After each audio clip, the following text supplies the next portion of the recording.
un façonnage, après un travail. Sur cette matière, c'était une base de faire des choses.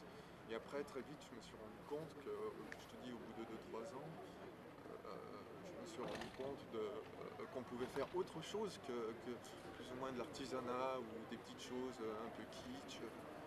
Déjà, ça a été mon matériau, ma matière de langage.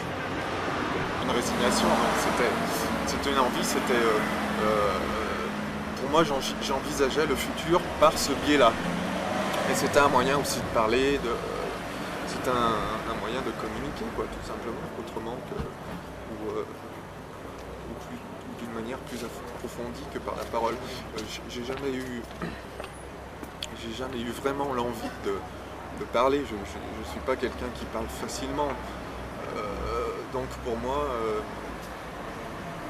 la sculpture, ça a été un moyen de m'exprimer, de trouver un autre langage, une autre parole. Peut-être sans doute plus profonde, à mon goût. C'était un petit peu ce travail quand même manuel. Oui, c'était déjà le travail manuel, parce que moi, ce que j'aime, déjà dans le bois, bon, c'était des sculptures sur bois, donc c'est quelque chose de sensuel, donc directement c'est lié au travail, au rapport avec les mains, avec le sensuel, le rapport sensuel avec les mains, parce que déjà travailler la sculpture, que ce soit avec des ciseaux à bois ou avec autre chose, il y a un rapport manuel mais aussi sensuel. Le manuel pour moi est synonyme de sensuel, et la sculpture, souvent, je dis pas toujours, parce que c'est trop catégorique, mais souvent il y a un rapport à la sensualité déjà.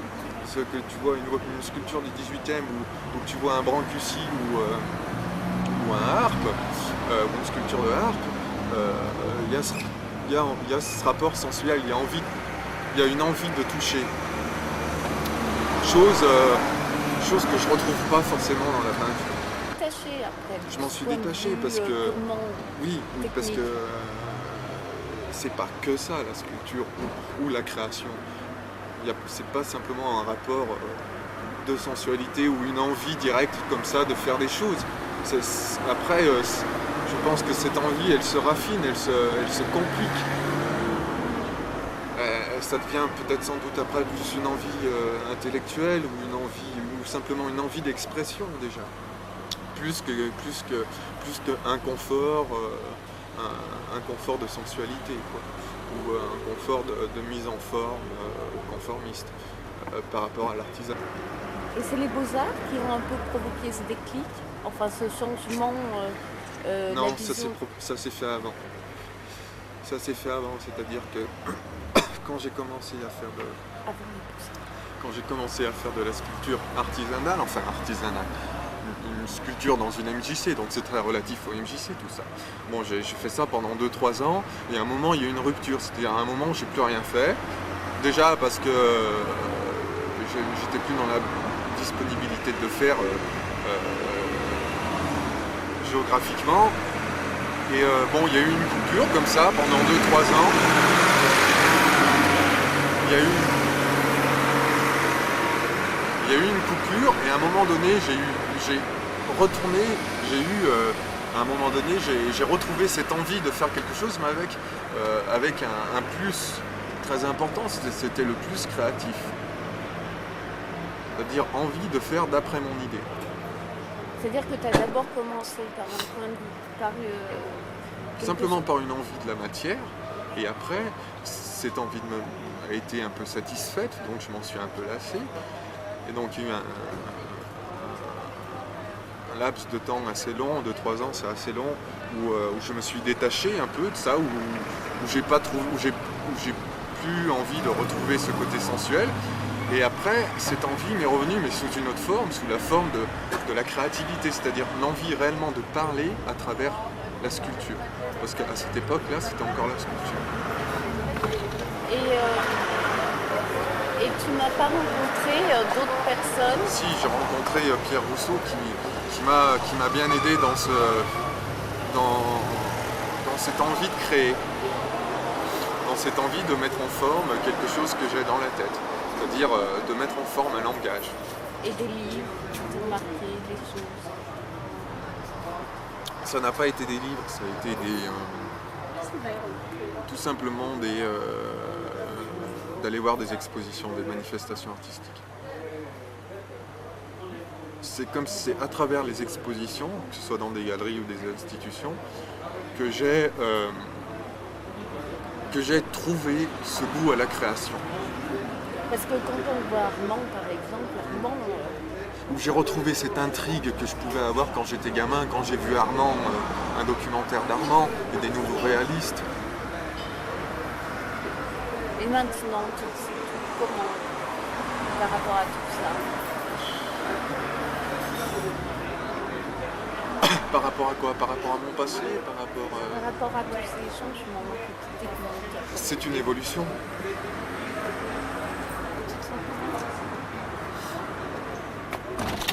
Tu te sens comment maintenant? Plus mûr, mais plus incertain aussi maintenant. Parce que dans ce que j'ai connu auparavant, il y avait un conformisme qui était assez plaisant, quoi. Alors que maintenant, c'est beaucoup plus déstabilisant, mais c'est en même temps exaltant, quoi. C'est exaltant à quel moment?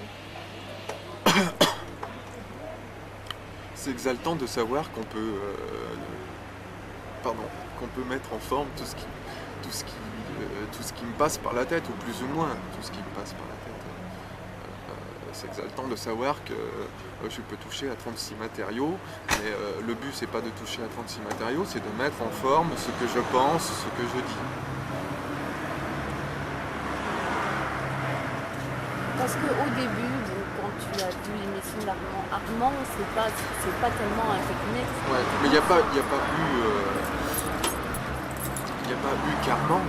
C'est en voyant aussi des films. Je me souviens d'avoir vu un film de Godard qui m'avait beaucoup touché, qui est Alphaville.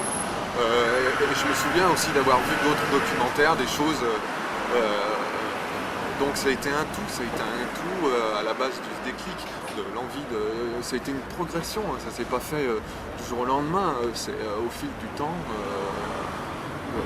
de voir qu'il y avait des tas de choses à faire, de possibles, que je pouvais trouver un moyen d'expression, mettre en forme mes préoccupations, même si tout était flou au départ, hein, aussi bien l'idée de départ où j'avais souvent des idées très vagues de ce que j'avais envie de faire, où tout était très indéterminé. Qu'est-ce qui t'a séduit dans Alphaville, par exemple? Ça a été le discours critique sur la société. Je m'en suis rendu compte beaucoup plus tard.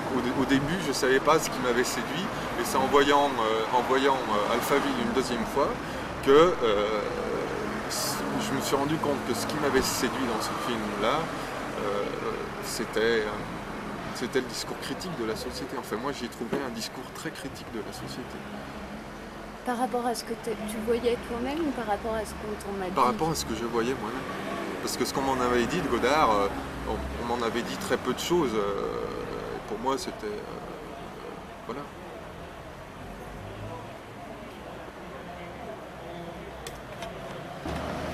Cette envie comme ça de ne pas rester quelque chose d'uniquement technique.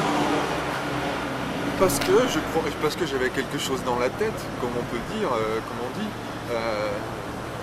Pourquoi? Parce que ça ne me satisfaisait pas d'avoir simplement un rapport simplement sensuel avec la sculpture. Parce que j'avais eu auparavant, j'ai eu un discours, j'ai essayé d'avoir des idées critiques sur tout ce que je voyais, sur la société, sur le comportement des gens, sur la société de consommation. Très vite, à l'âge de 14, 15 ans, 16 ans, ça a été des questionnements de ma part. Ça a été des questionnements et par rapport à ces questionnements, j'avais des idées, j'avais des solutions. J'ai toujours des idées et des solutions. Bref, j'avais un discours critique là-dessus et j'avais envie de parler de ça ou d'autre chose, mais c'était un tout. Donc j'avais envie de parler de ce que je voyais, de ce que je ressentais, de la violence du quotidien,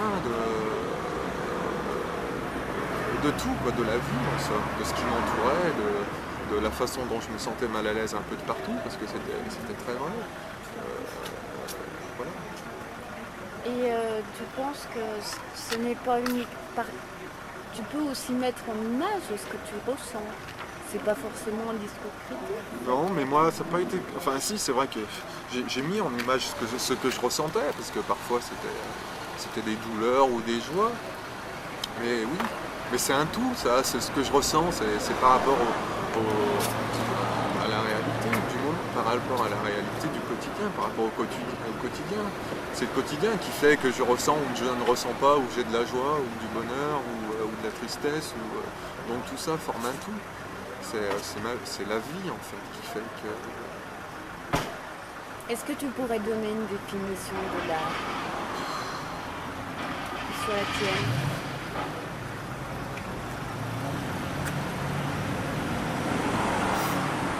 Ouais. L'art, je pourrais dire, mais peut-être que je me trompe, que c'est...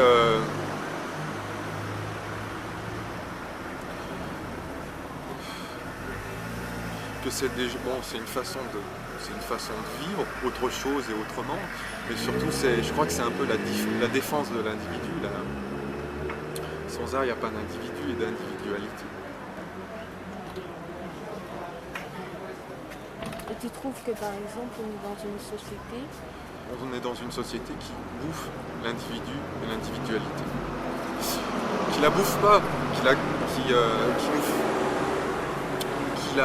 conformise.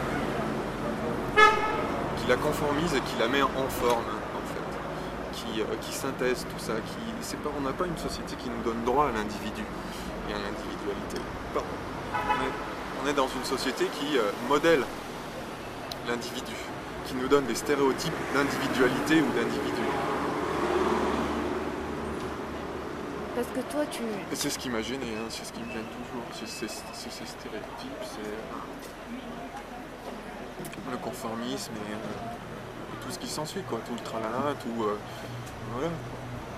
Et la vidéo, comment ça t'est venu cette envie? Je sais pas trop, c'est sans doute, parce que déjà, en étant au Beaux-Arts... Parce que t'es parti de la sculpture, mais tu t'en es très vite éloigné. Ouais, j'en suis très vite éloigné, parce que j'étais insatisfait là aussi. Enfin, je sais pas, j'ai été curieux un peu de tout, je crois, en étant en première année, deuxième année au Beaux-Arts. J'étais un peu curieux de tout, et j'ai voulu...